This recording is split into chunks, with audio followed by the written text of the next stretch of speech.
Hi friends, welcome to my channel. இன்றைக்கி நம்ம டெலிஷியஸான ஒரு தக்காளி ஊறுகாய் தாங்க பார்க்க போகிறோம். இதுக்கு நான் 1.25 கிலோ தக்காளி நல்லா கழுவிட்டு தொடச்சி எடுத்துக்கிட்டேங்க. நல்லா ட்ரையாக இருக்கணும். அதுக்கப்புறமா 1/2 லிட்டர் நெல்லெண்ணெய்ங்க.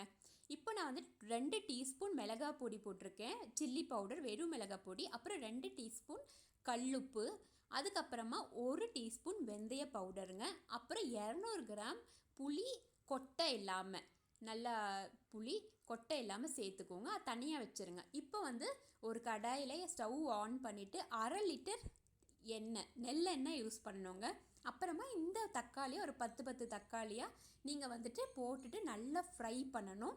போட்ட உடனே எண்ணெயில் போட்ட உடனே ஒரு மூடி போட்டு மூடி வச்சுருங்க, இல்லைன்னா தெளிக்க ஆரம்பிச்சிடும். இந்த தக்காளி ஒரு 15 மினிட்ஸ் மீடியம் ஃப்ளேமில் நல்லா அந்த எண்ணெயில் பாயில் ஆகணுங்க. நல்லா ஃப்ரை ஆகணும். இப்போ பாருங்கள், இந்த அளவுக்கு ஃப்ரை ஆகுது. அந்த மேலே இருக்கிற தோலெல்லாம் உரிய ஆரம்பிச்சிடும். இந்த ஸ்டேஜில் நீங்கள் தக்காளி எடுத்துடலாம். ஒரு 15 மினிட்ஸ் நல்லா ஃப்ரை பண்ணதுக்கப்புறம் அந்த சில்லி பவுடர், உப்பு, அந்த கலவையில் இதை தூக்கி போட்டுருங்க எல்லா தக்காளியும். இதே மாதிரி நீங்கள் எல்லா தக்காளியும் எண்ணெயில் பொரிச்சு எடுக்கணுங்க. இந்த தக்காளி ஊறுகாய் நீங்கள் 1 மந்த் நீங்கள் ஃப்ரிட்ஜில் வைக்கலாங்க. இட்லி, தோசை, சப்பாத்திக்கு இது சூப்பர் காம்பினேஷனாக இருக்கும். நீங்கள் சட்னி அரைக்க வேண்டாம். டக்குன்னு ஒர்க்கிங் விமன்ஸு இல்லை பேச்சுலர்ஸ்க்கு இந்த மாதிரி நீங்கள் டக்குன்னு ஃப்ரிட்ஜிலேருந்து எடுத்து நீங்கள் இதை இட்லி, தோசை, சப்பாத்திக்கு நீங்கள் இதை சாப்பிட்டுட்டு போகலாம். இல்லை வெளியூர் போகிறதா இருந்தால் கூட நீங்கள் இதை யூஸ் பண்ணிக்கலாம். நல்லா இருக்குங்க, சூப்பர் டேஸ்ட்டாக இருக்கும். இப்போ பாருங்கள், எல்லா தக்காளியும் நான் ஃப்ரை பண்ணி எடுத்துட்டேன். இப்போது எடுத்ததுக்கப்புறமா அந்த எண்ணெய் மீறும் இல்லைங்களா, அதையும் இதிலே ஊற்றிடுங்க. ஊற்றிட்டு இது ஒரு 6 மணி நேரத்துக்கு இதை அப்படியே விட்டுருங்க. அது நல்லா கூல் ஆகணும். மூடியெல்லாம் போட வேணாம், ஓப்பனில் அப்படியே விட்டுருங்க.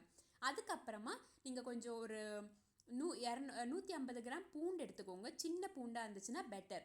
அதை எடுத்துட்டு அதுக்கப்புறம் அதில் இந்த தக்காளியை கொஞ்சம் கொஞ்சமாக போட்டு மிக்சியில் அரைச்சிருங்க. நான் 1 ஸ்பீடில் வச்சு தான் 5 நிமிஷம் அரைச்சேன்.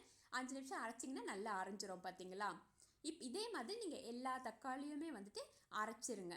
அரைச்சதுக்கு அப்புறமா ஒரு ஸ்டவ் ஆன் பண்ணிவிட்டு கடாய் வச்சு அதில் கொஞ்சமாக நெல்லெண்ணெய் விட்டுக்கோங்க. அதுக்கப்புறமா ஒரு 10 பல்லு பூண்டு, அப்புறம் ஒரு 10 மிளகாய் கிள்ளி போட்டுருங்க. அப்புறம் கொஞ்சம் கருவேப்பிலை போட்டுட்டு நல்லா ஃப்ரை பண்ணுங்கள். அந்த பூண்டு ஃபஸ்ட்டு நல்லா வறுத்துருங்க. அதுக்கப்புறம் மிளகாய் போடுங்க. அப்புறம் கருவேப்பிலை போட்டு நல்லா ஃப்ரை பண்ணிவிடுங்க. அப்புறம் ஸ்டவ் ஆஃப் பண்ணிவிடுங்க. ஃப்ரை ஆனதுக்கப்புறம் 1/4 டீஸ்பூன் வெந்தயத்தூள் போட்டுட்டு இது கொஞ்சம் இந்த கலவையை தூக்கி அந்த நம்ம அரைச்சி வச்சுருந்தோம் இல்லையா ஊறுகாய், அதில் தூக்கி மிக்ஸ் பண்ணிவிடுங்க. உங்களுக்கு காரம் அதிகமாக வேணும்னா நீங்கள் சில்லி பவுடர் கூட இதில் சேர்த்துக்கலாம். இப்போ இதில் மிக்ஸ் பண்ணிங்கன்னா உங்களுக்கு சூப்பரான தக்காளி ஊறுகாய் ரெடிங்க. இது நீங்கள் இன்ஸ்டண்ட்டாக யூஸ் பண்ணிக்கலாம். நல்ல ஒரு ரெசிபி, இட்லி, தோசைக்கெல்லாம் சூப்பராக இருக்குங்க. தேங்க்ஸ் ஃபார் வாட்சிங்.